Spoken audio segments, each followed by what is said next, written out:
One wrong move, and it's all over, and this Israeli F-15I becomes nothing more than a smoking hole in the desert. But at 2:13 local time, that hasn't happened yet. From the barren silence of Hatzerim Air Base in southern Israel, two pairs of F-15I Ra'am multi-role strike fighters lift into the night under strict blackout. No lights, no radio, no navigation transponders. Just the hiss of hydraulics and the low rumble of twin Pratt and Whitney engines as the aircraft rise, black silhouettes against a darker sky. They don't climb high.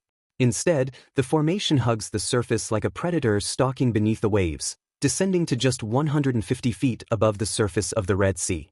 Below them, the water reflects nothing, only absorbing their passing presence as they enter the first radar shadow zone west of Tiran Island. This pocket of topography, sea contour, and well-mapped surveillance gaps is the first shield in a gauntlet of invisibility. 5 minutes into flight, the formation banks hard to the west, passing just above the coral shoals north of Tiran. They now fly parallel to Egypt's rugged eastern coastline, weaving through terrain corridors mapped and memorized in dozens of simulations. They've entered one of the most hostile air defense environments on Earth, and no one has any idea they're here. Inside the cockpits, oxygen begins flowing to compensate for the altitude drop, and cabin pressure adjusts to razor-thin margins. Every system not essential to flight or counterdetection remains cold and dark. This is where raw pilot skill collides with technological obsession. The lead pilot, callsign Dagger1, doesn't look down. He doesn't have to. Projected directly onto his visor is a digitized world, terrain altitudes, GPS guidance lines, synthetic radar boundaries, and infrared markers, all stitched into his peripheral vision through the Elbit-4 helmet-mounted display. His eyes never leave the horizon, even as the Earth seems to rush toward him. Reaction time is measured in milliseconds. So is death. At exactly 2:27, 270 kilometers south of Sharm el-Sheikh, Dagger1 gives a subtle double tap to the throttle. It's a silent cue. Behind him, the other three jets tighten formation as they descend even lower, 200 feet and holding. They're now skimming the Red Sea's glassy surface, careful not to leave a wake that could be detected by thermal imaging from satellites or shoreline sensors. The margin for error is down to a few meters. One burst of turbulence, one sensor glitch, and they'll be painting the water with aluminum and jet fuel. To the untrained eye, the F-15I Ra'am is just a familiar strike eagle. But that's a deception by design. Beneath its familiar lines, this is a different beast, rebuilt from the skin out by Israeli aerospace industries. Its radar systems, avionics, weapons software, and deep penetration capabilities are optimized for long-range, low-altitude, precision-first combat with minimal support. Everything unnecessary has been stripped or hardened. Everything vital is hidden in plain sight. The most visible giveaway, conformal fuel tanks, molded to the fuselage like armor plating. These low-profile containers hold an extra 4,500 pounds of fuel, giving the aircraft reach without drag or an increased radar cross-section. Where other nations use external tanks that scream, "Strike mission," Israel uses silence. Efficiency. Disguise. Inside, every pilot wears a digital nervous system. The Elbit-4 helmet not only projects navigation, threats, and mission data onto the visor, it does so with a blistering 40-millisecond refresh rate. There's no lag, no processing delay, just pure, uninterrupted awareness of a three-dimensional battlespace. This combination, the conformal tanks and helmet, allows the Ra'am flight to fly 420 kilometers at nap-of-Earth altitudes without refueling, without turning on emissions, and without ever needing to look down. Without it, they'd have needed tanker support much earlier in the flight, opening them up to radar sweeps and exposing the entire mission. That risk has been engineered out, at least so far. But no system, no matter how advanced, can save a pilot who misjudges a ridge by 5 meters. At these altitudes, the cockpit becomes a coffin if you blink at the wrong time. Even blinking feels dangerous. Still, every mission has a chain. And the next link is waiting, 24,000 feet above the sea. At 2:39, nearly 470 kilometers into their treetop run, the formation finally begins to rise. Slow, steady, nose high, engines whispering just above idle, the 4 F-15 is edged out of the Red Sea's radar shadow zone and into open international airspace south of Port Sudan. Every meter of altitude gained is a calculated risk. But here, risk is necessary. Without fuel, there's no mission. And without this rendezvous, there's no return. They've reached the outermost limits of what Israel calls the Silent Corridor, a meticulously mapped aerial lane carved between radar domes, blind spots, and overlapping detection zones across Egyptian, Sudanese, and Yemeni air defense spheres. It is an invisible hallway in the sky, and they're walking its razor-thin centerline. Moments later, the flight splits. Dagger 1 leads his wingman west. The second pair banks east. It's a classic bracketing maneuver, standard doctrine when preparing for an unprotected rendezvous. Splitting the formation minimizes the chance of all 4 jets being compromised in one strike. If an ambush is waiting, at least one pair has a shot at completing the mission. At 2:43, exactly on cue, a large blip appears on the lead pilot's passive radar display. No IFF beacon, no chatter, just a slow, steady return hovering over a grid square labeled Syrup 6. It's them. The K-707 Ra'am. To most, it's just an aging Boeing airframe. But to Israeli strike crews, it's a lifeline in the sky, an airborne fueling fortress retrofitted with indigenous systems, hardened communication suites, and reinforced delivery arms. She holds altitude at 24,000 feet like a cathedral of steel and fuel, flying a racetrack pattern with serene patience. Below her, Dagger 1 rocks his wings, a silent confirmation signal. No words. No clearance requested. No protocol breach. This mission is built on discipline, and discipline doesn't need conversation. The tanker's boom is already lowered, its articulated control fins making tiny adjustments in the crosswind, keeping it perfectly aligned. The lead RAM slides underneath, nose slightly up, aligning with surgical precision. There's a click. Then a metallic thunk. Connection. The boom operator, unseen but vital, makes a micro-trim to the assembly, guiding the nozzle into the receptacle just above the F-15's cockpit. Fuel begins flowing immediately, high pressure, high volume, high stakes. Every second here is borrowed time. Below them, the Red Sea is calm. Above them, the stars shimmer. But across that horizon, deep in the Yemeni desert, radars are awakening. Iranian-trained Houthi crews are spinning up their Soviet-era equipment. Somewhere out there, early warning stations are starting to register anomalies in their electromagnetic spectrum. The clock has started. Each RM takes on just enough fuel to push its combat radius to 1,600 kilometers. Fully loaded, fully armed, fully fueled. No margin wasted. The entire process, from connection to disconnect, takes just under 3 minutes. And by the time the second pair is sliding into position, Dagger 1 is already climbing away, banking back toward the corridor. The KC-707 Ra'am itself is a marvel of quiet modernization. Though based on a civilian Boeing 707 airframe, it's been completely transformed.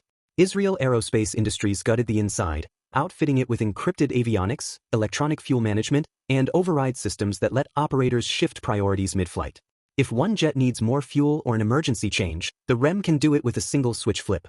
The fueling boom's active stabilizers, tiny fins mounted on the arms, are tuned to keep the nozzle rocksteady even during turbulence. At high altitudes like this, that stability makes the difference between mission success and catastrophic failure. The dorsal fuselage is fitted with hardened data links, allowing real-time updates from secure ground stations, AWACS, or even naval assets. That means while the strike package flies blind, command knows exactly what's happening, or will, once the jets check back in after the strike. Despite its age, the Ra'am is irreplaceable. 4 missions that push beyond Israel's borders, where forward basing is diplomatically impossible or tactically suicidal. The KC-707 is the last friend a pilot sees before the fight, and the first one he prays to see after. At 2:53, 220 kilometers off the coast of Yemen, the last F-15I disconnects and peels off. The formation is whole again. No words are exchanged. There's no need. The mission clock is ticking. Every drop of fuel now inside those jets has a target to justify its burn. Then it happens. A spike. On Dagger 2's radar warning receiver, a sharp electronic tick pulses once, then again, shorter intervals, increasing in strength. It's not a malfunction. It's a radar. At first, just brief pulses. Then longer sweeps. Static grows on the spectrum. Signals analyze and match. The onboard threat library returns a match, Soviet-era spoon rest. Frequency confirms it. Location? Likely near Sanaa. Operator? Almost certainly Houthi. But this isn't panic. This is expected. The RMs drop by 1,000 feet immediately, slipping back into the radar shadow like phantoms. Behind them, their wake vanishes into darkness. They're not running. They're getting ready to fight. At 2:53, the mission crosses a threshold. Aboard all 4 F-15Is, radar warning receivers begin to pulse in tandem. First, soft chirps, the kind of ambient sweeps radar operators send out just to paint the sky. Then, suddenly longer waveforms. Intermittent at first, then persistent. The threat matrix on board each aircraft lights up like a silent alarm. The symbols are unmistakable. They've been noticed. Somewhere to the east, over the rugged landscapes surrounding Sanaa, a Soviet-era P-12 spoon rest has come online. Tech, analog, but effective, especially when operated by someone trained to use it right, and the Iranians have made sure the Houthis know exactly how. The 4 F-15Is react instantly, dropping altitude by 1,000 feet, hugging the terrain below in an attempt to re-enter the radar's blind spot. But this is no longer a simulation. They're inside the kill box now, and the longer they're here, the more systems will come online. 10 seconds later, a second signal spikes. This one is broader, slower, with a longer pulse duration. Likely a P-19 flat face, or its Chinese cousin, the YC-6M. That means network nodes, multiple stations, coordinated air defense, and worst of all, data sharing. Inside Dagger 1's cockpit, the pilot reaches left and toggles a switch on the rotary panel marked W active. A green light flashes, then hums. The centerline-mounted EL/L-8222 electronic warfare pod spins up and begins to speak. Not in words, but in deception. Burst pulses ripple outward across the sky, precisely timed to jam the frequencies being used by the enemy radars. Not with brute force, but with artful confusion. The pod doesn't just block. It spoofs. It bends the truth. It makes the arms look like birds, weather, distant aircraft. It scrambles the data just enough to introduce doubt. From the ground, radar operators see something. But it isn't right. Tracks flicker in and out. Blips shift without logic. Ranges change. Bearings skew. The scope fills with phantom echoes. It's like trying to catch shadows underwater. A second RAM, running trail, activates its own pod 3 seconds later. Now the two EL/L-8222s coordinate their emissions via data link, creating a staggered jamming envelope that not only masks their presence but deliberately generates conflicting information about heading and altitude. Even if a missile is fired, it'll be chasing a ghost. These jammers are more than just noisemakers. They're assassins in the electromagnetic domain. The EL/L-8222, known by its Israeli crews simply as the 82, is a digital RF memory jammer, meaning it doesn't just block signals. It listens to them, records them, then rebroadcasts altered versions back to the source. A radar beam comes in.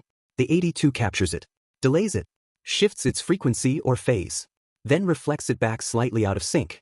To the enemy radar, this looks like movement, like range change. A bogey getting farther or closer, maybe climbing, maybe diving, but none of it is real. The pod can manage up to 16 separate threats simultaneously, targeting different bands with different spoofing strategies. It doesn't flood the spectrum. It outsmarts it. And most importantly, it does all this without the pilot lifting a finger. Once activated, it syncs with the aircraft's onboard threat library, classifies emissions automatically, and deploys appropriate countermeasures with no need for micromanagement. The pilot just flies. The pod lies. By 3:01, a third radar spikes, and this one is different. Higher power. Narrow beam. A clear lock-on attempt. It's a fire control radar. Frequency suggests an SA-6 straight flush, or its Iranian upgraded derivative. It sniffs for a hard target, locks for just 2 seconds, then drops off. The lock fails. But that lock was real. The pulse duration and gain reveal it had eyes on one of the jets, possibly Dagger 3. A half-second longer, and missiles would be flying. The tension in the cockpit spikes. Fingers tighten on Hoda's sticks. Muscles clench. But no one flinches. Inside the HUD, the digital battlefield overlays the truth in brutal clarity. They are now inside a layered, coordinated, Iranian-backed, radar-fed defense network. And they're still not at the target yet. The problem? They've run out of terrain masking. At 3:06, the Ra'am formation crests the final ridgeline west of Sanaa. The jagged Yemeni desert flattens. There are no more valleys to hide in. No mountains to duck behind. The jets are exposed, fully illuminated on enemy scopes. 4 Israeli fighters silhouetted against a black sky, flying straight toward one of the most heavily defended pieces of airspace in the region. Dagger 1 throttles up. 480 knots. Full military power. There's no more stealth. No more shadows. Only speed, altitude, and violence. Each pilot knows what they're flying into. In their helmets, the HUD now overlays live feed target zones, a digital skeleton of Sanaa International Airport. Satellite photos from less than 12 hours ago confirm their mission: 6 Shahed 136 drone transports, 4 mobile radar trucks, and what is believed to be a command post buried beneath the control tower. The goal isn't just destruction. It's paralysis. Inside each F-15I, 4 Rampage missiles sit on underwing pylons, their sleek bodies armed, programmed, and primed for release. The targeting data was uploaded hours ago. But now, it's time to make it real. They've got just under 60 seconds before they cross the final trigger line.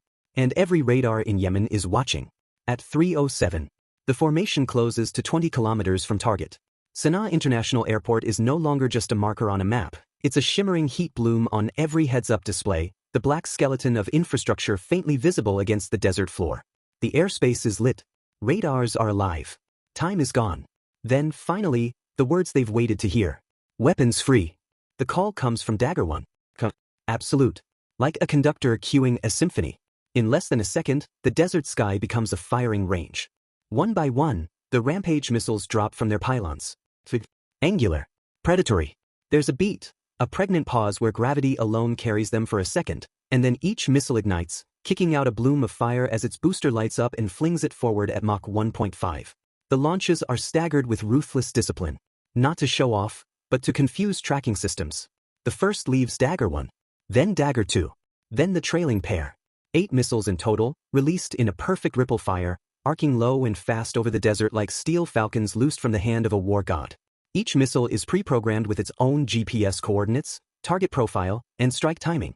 There's no onboard seeker. No terminal correction. Everything has to be perfect now, because once they go, they don't come back. The Rampage isn't just fast. It's smart. Built jointly by Israel Aerospace Industries and IMI Systems, the Rampage is a standoff weapon designed to penetrate hardened targets and survive contested skies. Roughly 4.7 meters long, it rides a flight path engineered to stay just under radar horizons until the last moment, then angle sharply down on a terminal dive, delivering a 570-pound warhead right where it counts.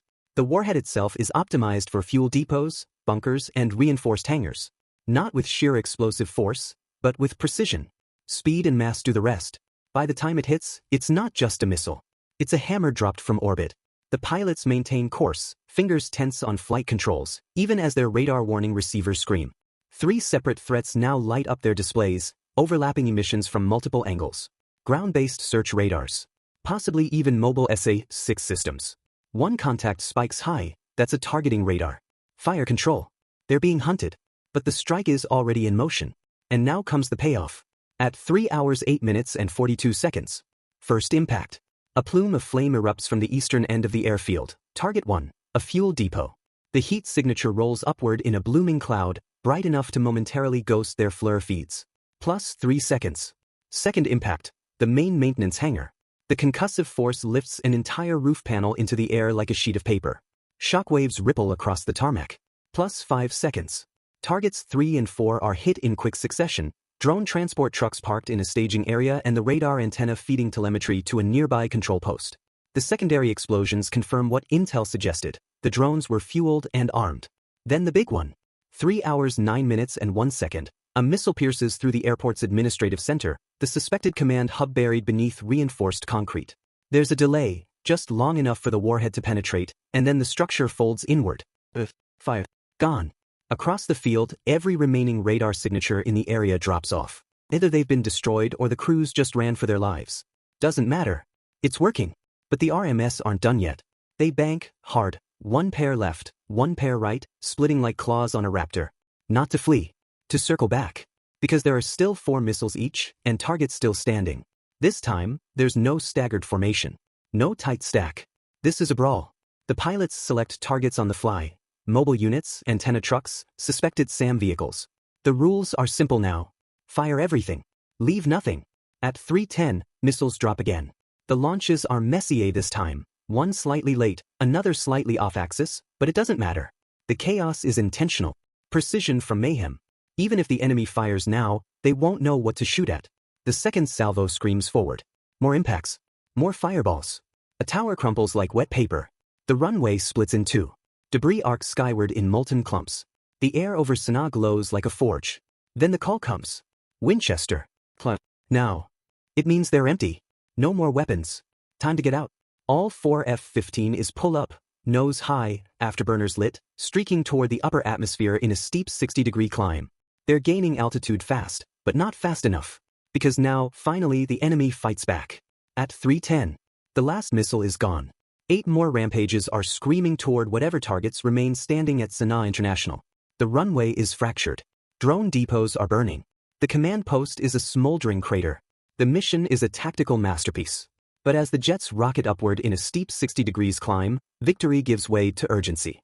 Because now, at altitude, they're exposed. Blindingly so. And somewhere below, someone is watching. Inside the lead cockpit, the radar warning receiver lights up in blood red. Solid. 2 new threat signatures blink into existence at bearing 278. Signal strength confirms they're not tracking, they're firing. Missile launch. Bearing 278. 6. The voice comes from Dagger 4, the rearmost jet.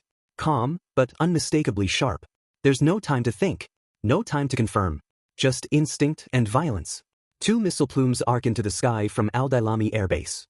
Even at this distance, their twin contrails are visible, bright, climbing, angry. The Ra'am formation is climbing into their engagement envelope, and the SA-6 Gainful was built for moments like this. Speed, Mach 2.5. Range, 25 kilometers. Time to impact? 39 seconds.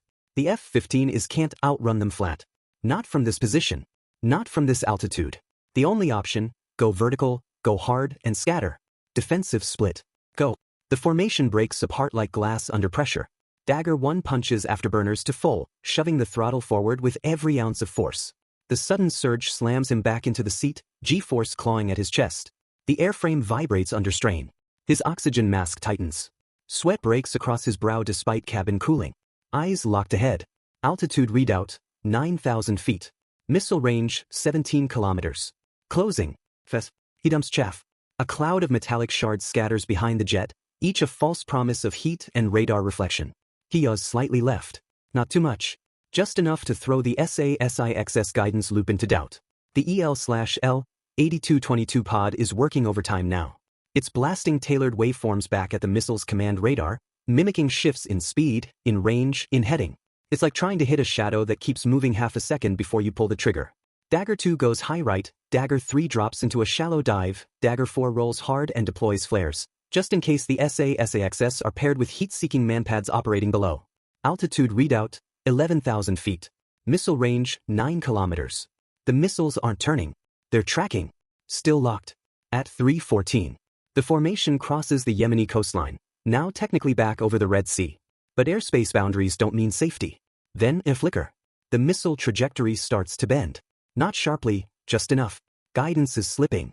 Whether from chaff saturation, altitude limitations, or the deceptive storm from the 8,222s, the radars begin to lose sync. Altitude, 12,200 feet. Missiles wobbling. The lock breaks. Both missiles suddenly yaw north. They turn sharply, far too sharply. Their guidance logic breaks. They arc wide, overshoot, and vanish into the darkness, exploding harmlessly several kilometers behind the formation in synchronized bursts of flame. No impact. No heat flash. Just distance and silence. The formation is intact. But that silence in the comms? That's not confidence. That's what it feels like when 4 pilots realize they were 3 seconds from being vaporized, and there was nothing else they could have done. Dagger 1 levels off. Throttle steady. Altitude normalized. He exhales, not because the danger is over, but because the next 5 minutes are just flying. No more combat. Just endurance. Below, Sanaa burns. Plumes rise from where command structures and drone assembly units used to exist. They won't be rebuilt anytime soon. Whatever the Houthis plan to launch, it's now twisted metal and scorched earth. But for the Ra'am pilots, there's no celebration. No radio cheers. Just silence, sweat, and the thrum of engines pushing west. As they re-enter their corridor over the Red Sea, the KC-707 tanker is already en route to a secondary rendezvous point, prepared to recover them, refuel them, and bring them home. And yet, every man in those cockpits knows, if even one jammer had failed, if one missile had locked longer, if the spoon rest operator had blinked at the right time instead of the wrong one, none of them would be alive. The F-15 is returned to Israeli airspace just before sunrise, covered in salt, soot, and silence. A few hours later, satellite photos confirm it. The drone shipment is gone. The control post collapsed. The threat, for now, neutralized. And somewhere deep in an airbase hangar, 4 aircraft are being rearmed. Because this won't be the last time they're called into darkness.